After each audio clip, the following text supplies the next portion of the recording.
Taking action. CAP members make their voices heard on a federal proposal to alter research, grant funding, and peer review. Plus, teacher, life coach, and friend. How mentors make an impact and where you can find the right one for your career stage. This is Path News Network Daily Edition from the College of American Pathologists. I'm Nancy Johnson. It's Wednesday, July 15th. Nearly 200 CAP members submitted comments responding to the Office of Management and Budget's proposal to alter grant review and funding decisions. Before the open comment period expired Monday night, more than 300,000 comments had been registered. The proposal would place politically appointed reviewers in positions of authority over peer-reviewed funding decisions and decrease the value of external peer review. It would also allow agencies to terminate research funding at any time based on shifting political priorities. The rule puts limits on how researchers use federal funds for publications, communications, and conference participation. It could take at least a year for the OMB to respond to the comments and amend the draft. If finalized, opponents say it will likely be challenged in court. Check out the CAP's Action Center under the Advocacy tab on the homepage to weigh in on other legislative priorities. Contract negotiations. It's a skill you may not have learned in training, but it's critical for demonstrating the value of pathology services to a healthcare organization. If you're a practice leader who must navigate and lead contract negotiations with a hospital system, an August 4th webinar will give you practical guidance for approaching negotiations confidently. The interactive roundtable will include a pathology practice leader, a health system executive, and healthcare attorneys who will offer their perspectives on the process. You'll learn how to avoid common pitfalls and recognize compliance considerations. If you're facing a contract renewal, the webinar will prepare you for your discussions and how to use benchmarking, performance metrics, and market data in negotiations. Go to events on the CAP homepage to learn more and register.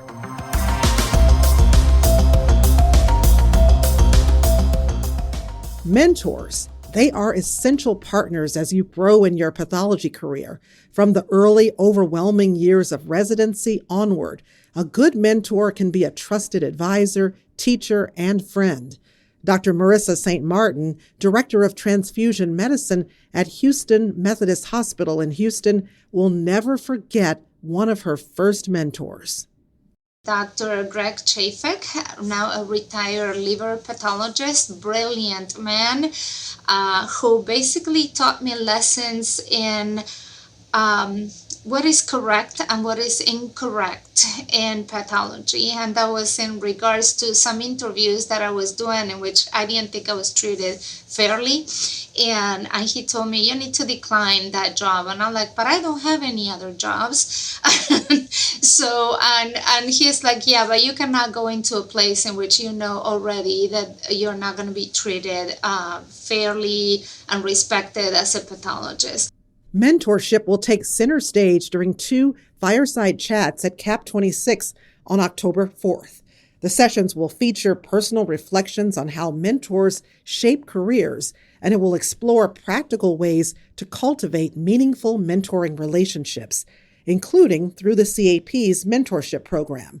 Dr. St. Martin, who will lead one of the fireside chats, says the program connects pathologists at any age or career stage.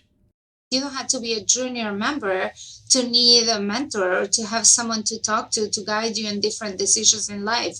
You can be transitioning out of pathology and maybe going into retirement and need to talk to someone that has gone through that to mentor you through that, transition.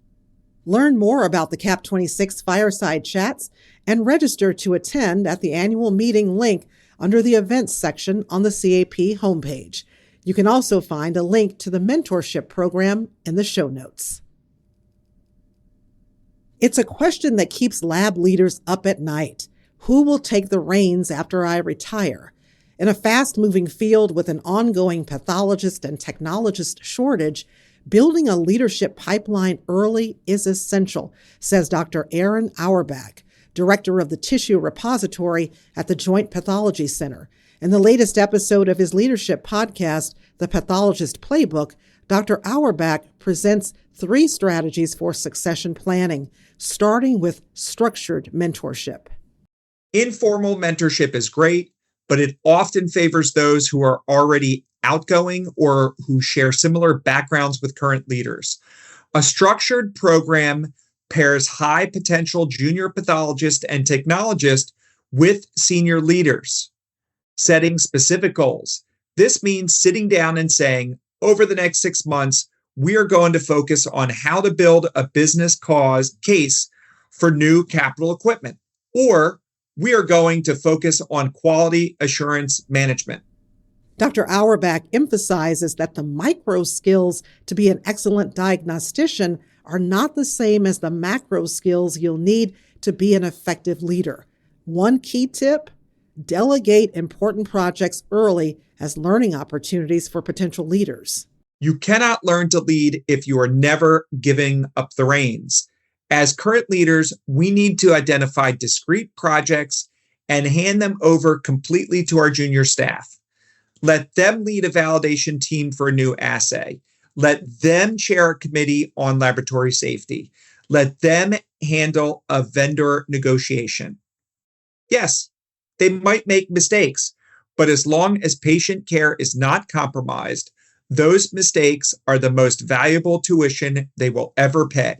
Dr. Auerbach's short leadership podcasts are available on CAP On Demand. Use your CAP login to access CAP On Demand, where you'll also find hundreds of other videos to fit your professional interests. That's all for today's Daily Edition. Be sure to check the show notes for more information on today's stories. Got a story you'd like for us to cover on the Daily Edition? Write to us at stories@cap.org. We're back tomorrow at 5 a.m. Eastern for another episode of the Daily Edition. I'm Nancy Johnson. Have a great day.